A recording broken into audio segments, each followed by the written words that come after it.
Hey everyone, Ryan here at eTrailer. Today on our 2023 GMC Canyon, we're going to be showing you how to install the Roadmaster Diode Wiring Kit. Before we do that though, let's just take a minute, check these out, and make sure they're going to work for you. Before we jump right in, I do want to touch base on the most frequently asked question that we get asked in regards to setting up your Canyon to be flat-towed, and that's, what parts am I going to need? So there's 5 main components. You have your base plate, your tow bar, your safety cables, your tow bar wiring, your supplemental braking system, and there are a few extras that I do recommend for these vehicles, one of them being a battery charge line kit, which is going to more or less maintain or trickle charge your battery whenever you're flat towing your Canyon down the road, and another one being an automatic battery disconnect switch. Since you have to disconnect the truck's battery to flat tow it, that can kind of be a hassle, and so that switch lets you do that by just pushing a button. And then depending on what supplemental braking system you get, you may or may not benefit from a stoplight switch. If you happen to use a Stay and Play Duo or the Roadmaster InvisiBrake, those are the systems that I recommend using that switch with. With that out of the way though, let's talk diodes. So what diodes are going to do is transfer the lighting functions from the back of your motorhome to the back of your Canyon, keeping it not only safe but legal as well. And so you'll get your turn signals, your brake lights, as well as your tail lights. So you have all of your bases covered there. Now the diode kit is what I recommend pretty much all the time whenever I'm setting up a flat tow. And I say that because they're extremely reliable. We've had very good luck with them. Once they're installed, you can't even tell that they're there. And more importantly, it's really easy to set up whenever you are ready to get hooked up to your motorhome. All you're gonna have to do is plug your cable into the front of your Canyon and the other end of it to the back of your motorhome. And that's all there is to it. As opposed to some of the other kits, let's say magnetic lighting, for example. With those, you have to place them on the back of your truck every time you want to flat tow. You know, run your wiring from the back all the way to the front, plug it in, and then when you're done, you got to take it all apart and store it. So with a kit like this, it's ready to use, you know, whenever you're ready to hook up, and don't have to keep track of other components and worry about storing all these different parts. There are several different variations of this kit, and really the only difference between them all is going to be what type of cable and connector that's going to come with it. And what one is going to be best for you is really just dependent on your tow bar that you have. So for example, the kit that we're using today, I like to call it kind of the bare bones kit. Comes with your bundle wire, the diodes, and some ins and outs to get it all installed. And it's not going to come with the cable or the connector plug.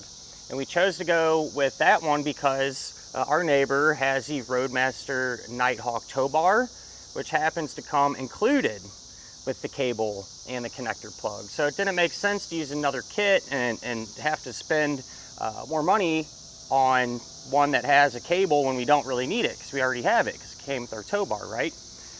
With that said though, if your tow bar does not come included with this, that's where one of those other kits that come with the cable would come into play.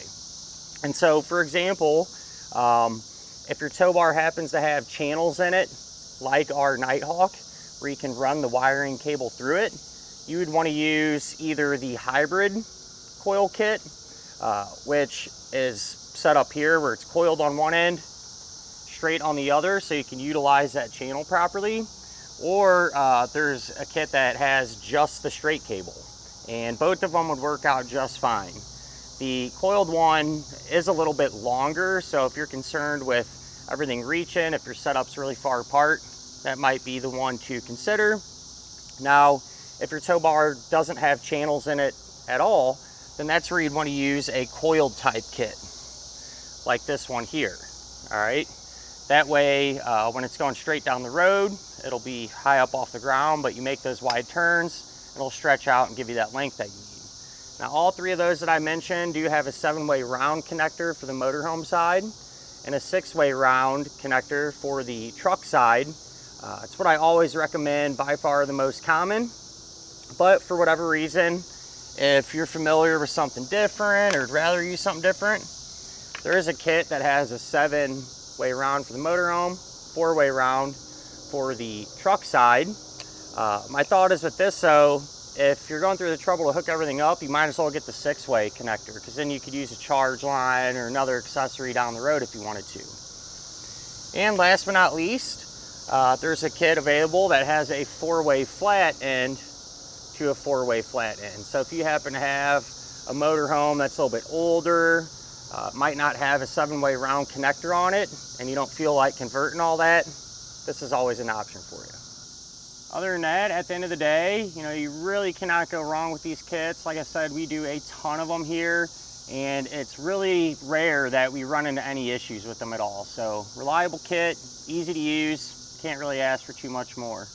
As far as the installation goes, it's not that it's really complicated per se, but it does take some time. You know, just having to route wires from the front to the back and get up into the tail lights and everything like that. But take your time, should be in good shape.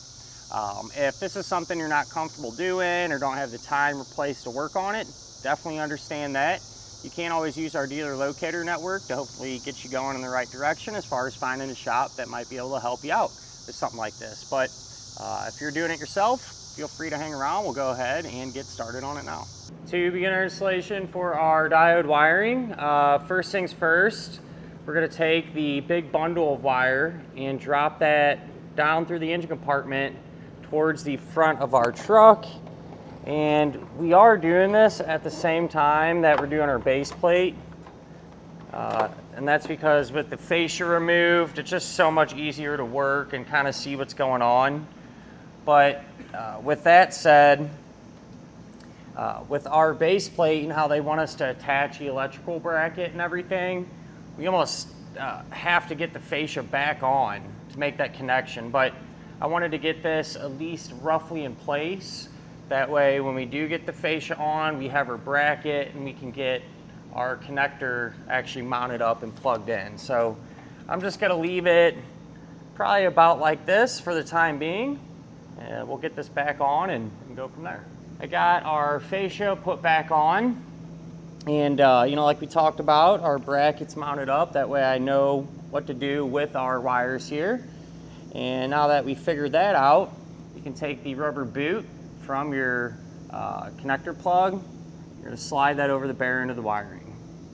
Whenever you're setting up your connector plug, whether it be for diodes or a battery charge line kit, it's a good idea to do this type of thing at the same time. Just, you know, save some effort.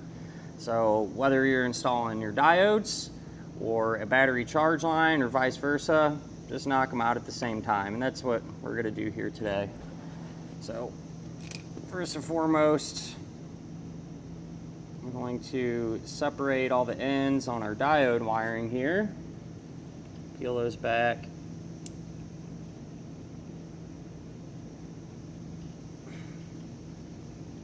And then with these, I like to cut maybe a 1/4 inch or so off, kind of give us a fresh start in case we nicked one of the lines when you're separating them. But we're going to strip back all the ends of the insulation on all of our wiring here. These diodes,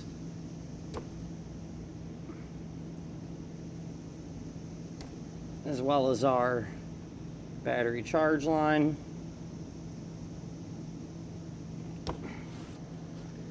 And I like to do the charge line first. Just give that wire a good twist. And we'll just twist them all while we're right here. And this just makes it easier to get these ends into the terminal. Kind of gives us a better connection too. Alright, so with those twisted, if you look at the back of the connector plug, the charge line we're going to be putting in the center post here. So you back out that set screw, put that all the way in.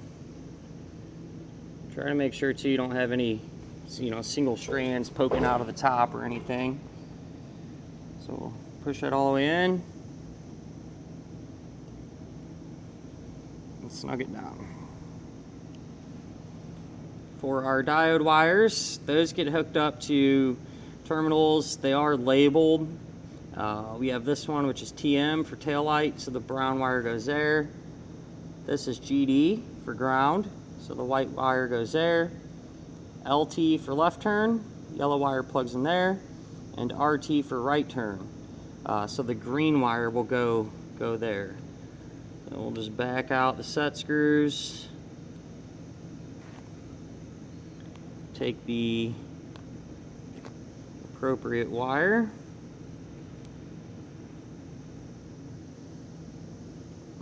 Put it into the terminal.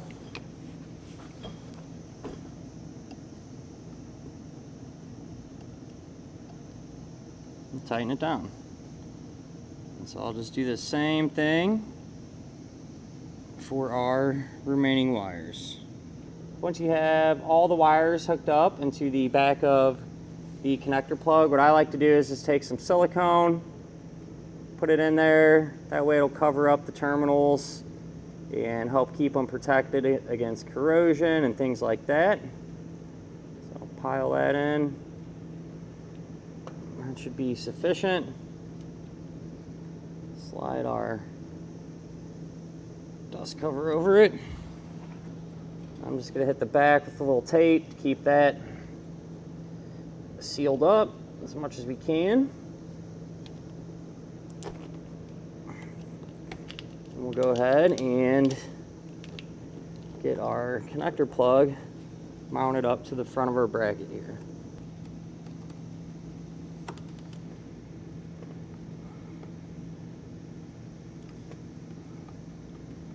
Now that we are all hooked up in the front, that connection's made. You move back up into the engine compartment. So what I did, our big bundle of wiring here, on the other end of it, I just separated the white wire from the rest of the harness almost completely. And that's because we're gonna ground the white wire here in the corner, driver's side corner. And so I'm just going to kind of eyeball the length that we'll need here. So we'll cut that, and that'll leave us with, you know, all this white wire. If I get a big mess going on here. That'll leave us with all this white wire that was once attached to our harness, but now is not. We'll get that out of our way, but we want to hold on to it. We're probably going to be using it a little bit later on. So this is the remaining portion of the white wire, and this is what's going down to our connector plug in the front. All right, and so we need to strip the insulation back on it. And this is how we're going to make all of our connections, whether it be a ring terminal, spade terminal, butt connector, what have you.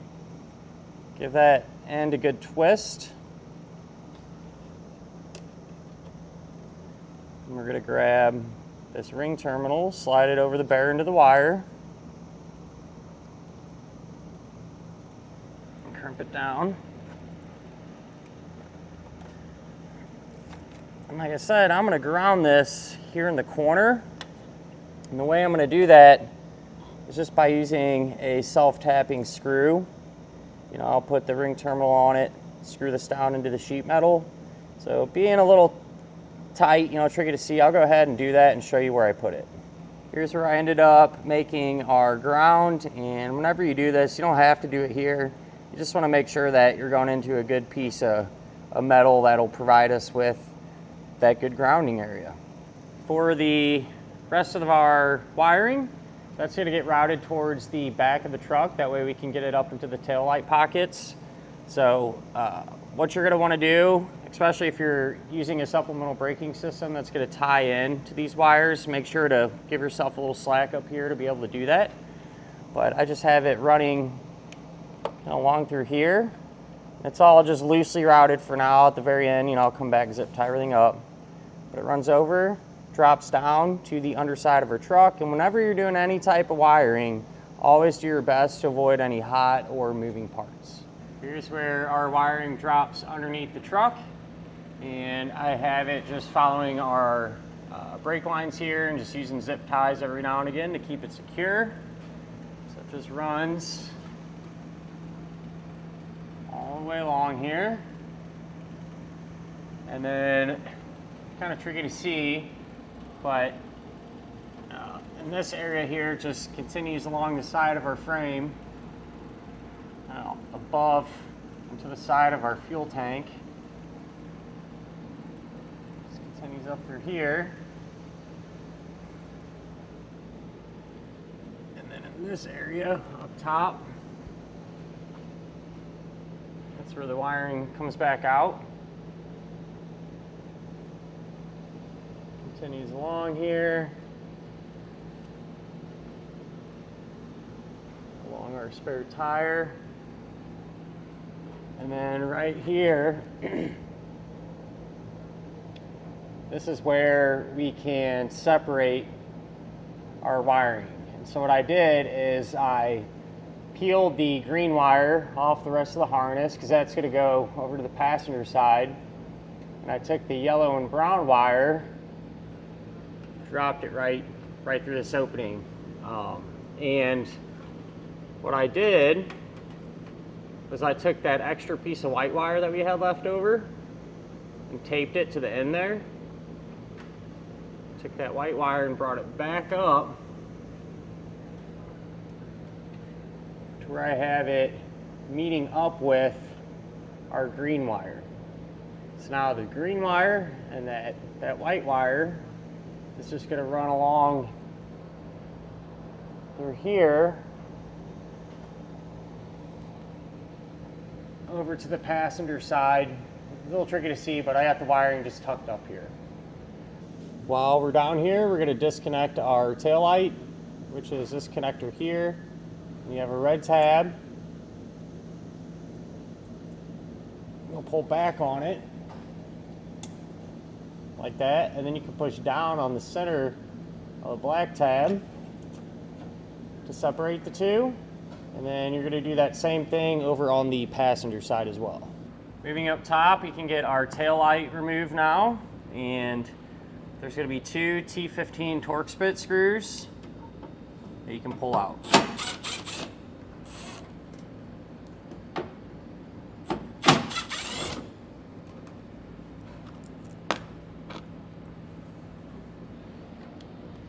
We should be able to pull straight back, work this free, and we can set this off to the side. We'll do the same exact thing to get the passenger side one removed.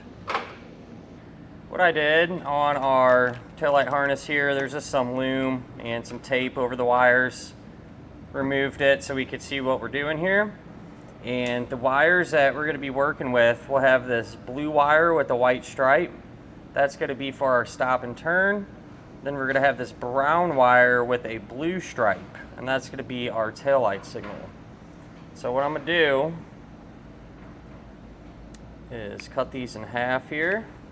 And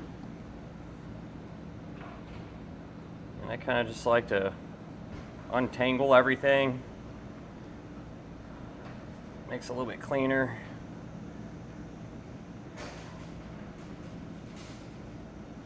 But what we're going to do, we're going to strip the insulation back, twist the wire, and all of the ends are going to receive a blue spade terminal here. So we'll just go through these one by one until we get all the connectors on.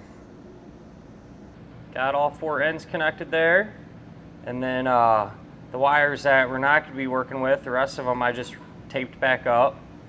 And then we can take two diodes. There's some sticky tape on the back of them. Let's just stick these together.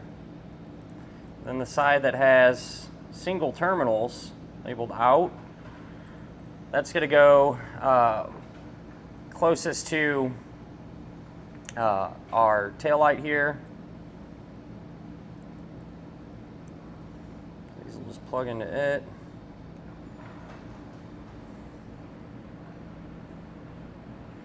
And then we just go color for color.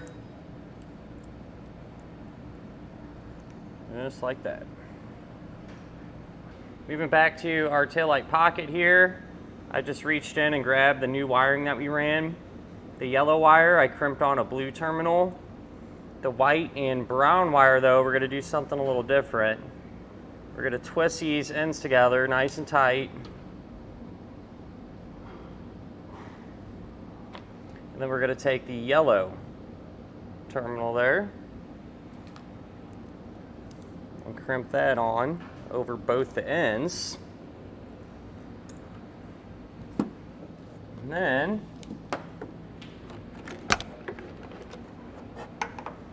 we can grab our tail light, and with the factory brown and blue wire being the tail light signal, we'll plug our new brown and white wire into that diode.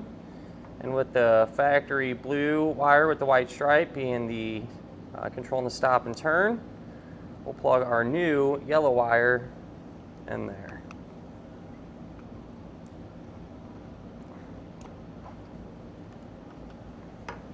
What I've done now is just taped up our diodes real good to the factory harness there, just to keep them in place and everything.